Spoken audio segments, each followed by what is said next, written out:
And a very good afternoon to you. I'm Lisa Lord with the Cbc News at noon. While Barbados stands to benefit from more flights from Air Canada from Montreal this coming winter season, starting December 22nd, the flight rotations into Barbados from Montreal will increase from 3 to 4 weekly, arriving on Mondays, Wednesdays, Thursdays, and Saturdays. Canada Director of the Barbados Tourism Marketing Incorporated, Peter Mears, confirmed the additional service, describing it as a boom for Barbados. He says the Montreal rotation's growth is a sure sign that the route continues to perform well and is testimony to a long, strong relationship with the Canadian airline. With this second annual increase in the Montreal service, Barbados is set to realize a 28% increase of 64,118 expected seats out of Canada. Air Canada announced an increase in flights earlier this month out of Toronto, which will start from this November. Well, Youth Affairs Minister Stephen Lashley says that since the onset of the global recession, government's budget for the National Summer Camp program has been under tremendous pressure. He is, however, reassuring Barbadians that government is committed to this program, and he made the comment during the launch of the National Summer Camp program 2016. The program now caters to approximately 5,000 young people during the summer program. During the summer period, we have had to reduce the number of weeks. I believe we are now dealing with a 5-week program, and this year we are catering to about 43 camps all across Barbados. So while the number has reduced, in each community, in each parish, in each constituency, you can find a national summer camp program to ensure that your child or your ward can be a part of that program. Police are searching for a 21-year-old St. Thomas man they say is armed and dangerous. Wanted is Romario Darren Lashley, alias Bar, of Downs Gap, Arthur Seat. He is between 5 feet 8 inches and 5 feet 10 inches tall, of medium build and a light brown complexion. Lashley is advised that he can present himself to the police accompanied by an attorney at law of his choice. Any person who may know the whereabouts of Romario Darren Lashley is asked to contact the police emergency at telephone number 211, the nearest police station, or Crime Stoppers at 1-800-TIPS. That's 1-800-8477. The public is reminded that it is a serious offense to harbor or assist wanted persons. Any person caught committing this offense can be prosecuted.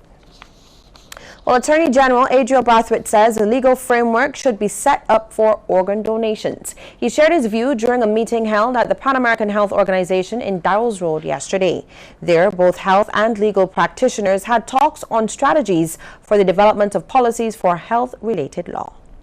We should make provisions for whether or not an individual would like to donate any or all of his organs upon death.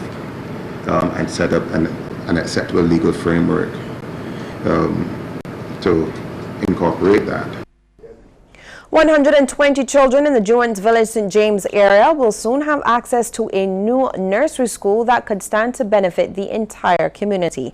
Parliamentary representative for the area, Donville Innes, revealed this during a groundbreaking ceremony for the access road to the Maria Holder Nursery School. Mr. Innes says this will be the first of 6 new nurseries sponsored by the charity.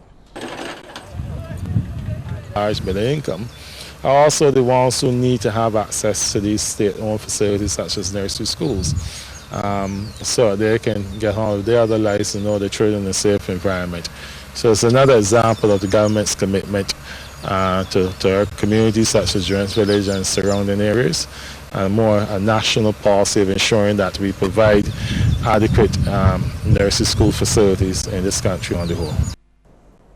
Well, Housing Minister Dennis Kelman also spoke at the groundbreaking ceremony and says the initiative will be more than a nursery school but an access road to a number of residents who cannot get to their homes via a paved road. He says the approach to government initiatives should seek to benefit all facets of society and create opportunities for future development. When we are doing a project for government, that we also have to look and see how we can better the lives of other persons, because it is not only about that particular project, but also opening up other opportunities. I've also made that point to the NEC that whenever there have a development, that they can not only put in infrastructure thinking about the development, but the infrastructure must be open at other lands.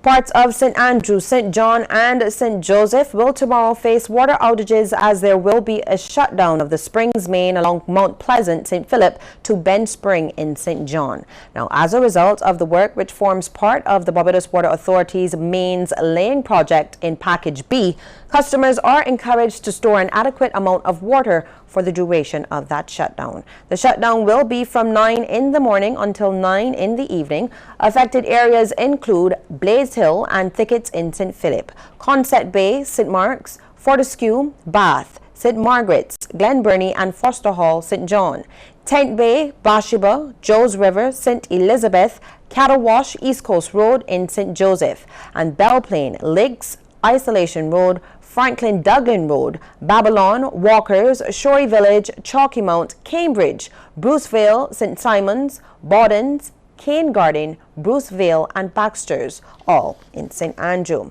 And later this evening, the Hampton pumping station in St. Philip will be offline. As a result, residents and businesses in parts of St. Philip and Christchurch may experience low water pressure or outages as well. They are also being asked to store an adequate amount of water for the duration of that shutdown from 8 tonight until 1 tomorrow morning. The shutdown is to facilitate upgrades. Affected areas will include Woodbourne, Marchfield, Six Roads, Brayton, Edgecombe and neighbouring districts in St. Philip, Searles, Fairview, Coverley, Charnock, Inchmarlow, Hopewell, Newton, Kingsland, Lodge Road, the Grantley Adams International Airport, Pilgrim Road and surrounding areas in Christchurch. Do stay with us. We'll have regional and international stories right after the break.